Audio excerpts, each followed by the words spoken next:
Why I stopped believing in male supremacy. Female is the default sex. All fetuses begin their development as female. This is why men have nipples. Their nipples were grown in utero and are one of their badges of their unfinished female development. In other words, according to nature, male is not the normal. She should be the default pronoun. You do not have holes. In textbooks, female genitalia is depicted as actively engaged in male-centered intercourse.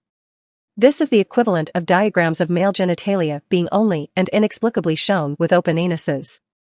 Informally and pornographically, many casually refer to our genitalia as holes. It is degrading, and, in reality, obviously not the case. Your vagina is not an open cavity, nor does it allow air in. The vaginal walls are usually collapsed and touch each other. The walls have many folds, which let the vagina expand during arousal or birth. Below are two false, top, versus two more accurate, bottom, depictions. Your body does not want you to get pregnant. The vagina is naturally acidic. This means it produces its own spermicide, killing most if not all sperm. Your cervix is very strong and has only a tiny opening to make sperm unlikely to pass though. Periods also serve to prevent pregnancy. Your body will not let a pregnancy take if you are malnourished. You probably learned about your vagina as a canal to your womb meant to fit a penis. See how that contrasts with an accurate definition. The vagina is an elastic, muscular tube. Its acidic nature means it is self-cleaning and hostile to foreign presence. Vaginal walls have 3 layers. The inner layer is made up of squamous, meaning scale-like, cells. The other layers are made up of muscle and connective tissue. I went from seeing my vagina as proof of my inferiority to appreciating and respecting it in the context of being acidic, muscular, and reptilian-like. The vagina's predominant function is to provide a passageway for blood and mucosal tissue from the uterus during a woman's monthly period. Far from every woman gives birth. Many women have no desire for penetrative sex, whether they are lesbian or not. The only function of the vagina across women of all lifestyles is menstruation. Your uterus and breasts and ovaries are crucial to your health. Hormones affect everything from blood sugar to blood pressure, growth and fertility, sex drive, metabolism, and even sleep. Your reproductive organs regulate your body's hormones. Women who have had hysterectomies, removal of the uterus, are significantly more likely to get dementia, depression, and other serious afflictions. These organs also are crucial in how your body holds itself together. In other words, if you remove them, all your organs will shift and, unsurprisingly, you can develop serious complications. Women have better memory and improved cognition compared to men, and your reproductive organs are the reason for that superiority. Estrogen, the female hormone, makes you stronger. Estrogen improves muscle mass and strength, and increases the collagen content of connective tissues. Additionally, it prevents muscle atrophy. It has also been found to facilitate post-exercise muscle repair. Women are most hormonally similar to men when menstruating. Men weaponize periods to write women off, with misogynistic claims of us becoming hyper-emotional. Ironically, our periods mark the time of our cycle where we have the highest percentage of testosterone, the male hormone. Period blood is the only blood inherently not shed from violence. In a related and ironic sense, it is the blood men most hate.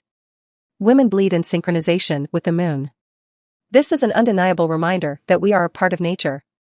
This also means that women likely made the first calendars, counting the days between their cycles. This connects us with the seasons, the stars, harvest, and the tide. Nature favors female infants, both in conception/birth ratio and post-birth survival. A human sex ratio of 50-50 is artificial and a product of patriarchy. No one knows how strong women can be. The top female athletes of today are notably weaker than the average woman who lived 6,000 years ago. Patriarchy gives most of us disordered eating patterns, and we are discouraged from muscle growth at every age. Bras, heels, and other garments also weaken our bodies with long-term effects. It is so freeing to know that you have never witnessed peak female fitness. There is no limit worth believing in. Your muscle mass potential does not plateau if you also allow yourself to gain fat.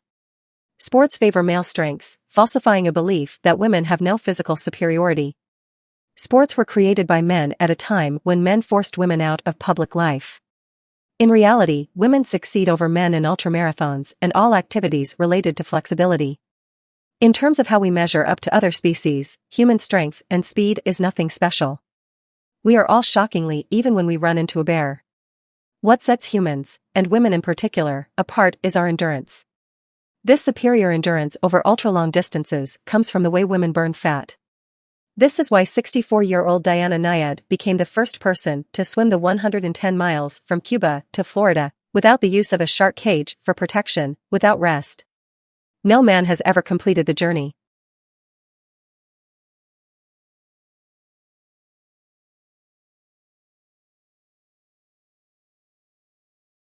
Cellulite is a secondary sex characteristic that all women have. It is not a flaw.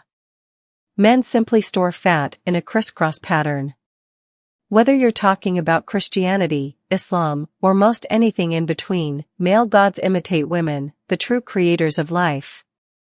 This is one of the most clear patriarchal reversals. Men cannot create life.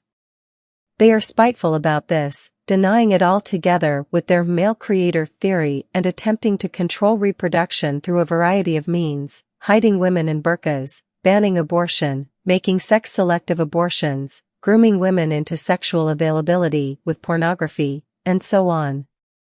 How amazing is it that what male gods are worshipped around the world over, most every woman can do? Women survive better in famines and epidemics. This is despite widespread cultural values favoring males in hard times.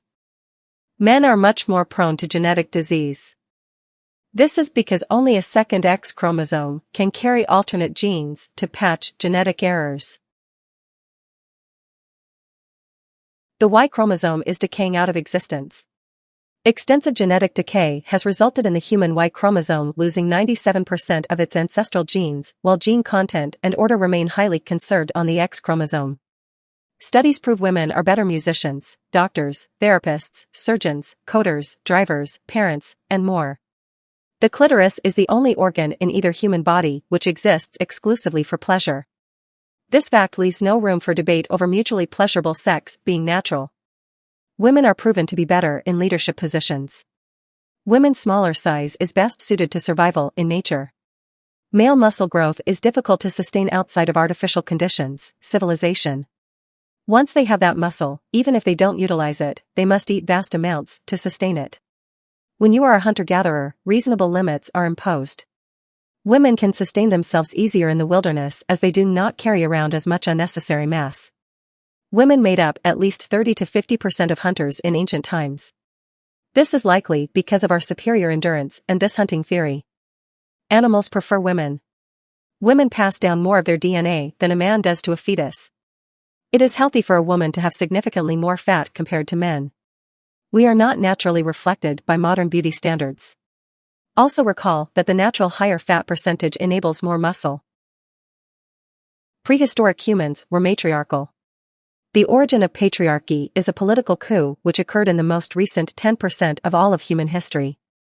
It is not the natural state of things. Many women do not look into all the patriarchal lies they are fed because it is scary to face them with belief in our humanity on the line, especially when data that favors women is systematically omitted. After becoming a feminist and learning so much, I cannot find a single patriarchal, degrading myth that holds any water. I'd encourage you all to ask questions endlessly. If there are points here you want to know more about, I'm happy to elaborate and share sources. Add on other patriarchal beliefs you've been told that you are still worried are true, and I will help you reject them with backed up points. Or add on other pieces of knowledge that led to you rejecting male supremacy.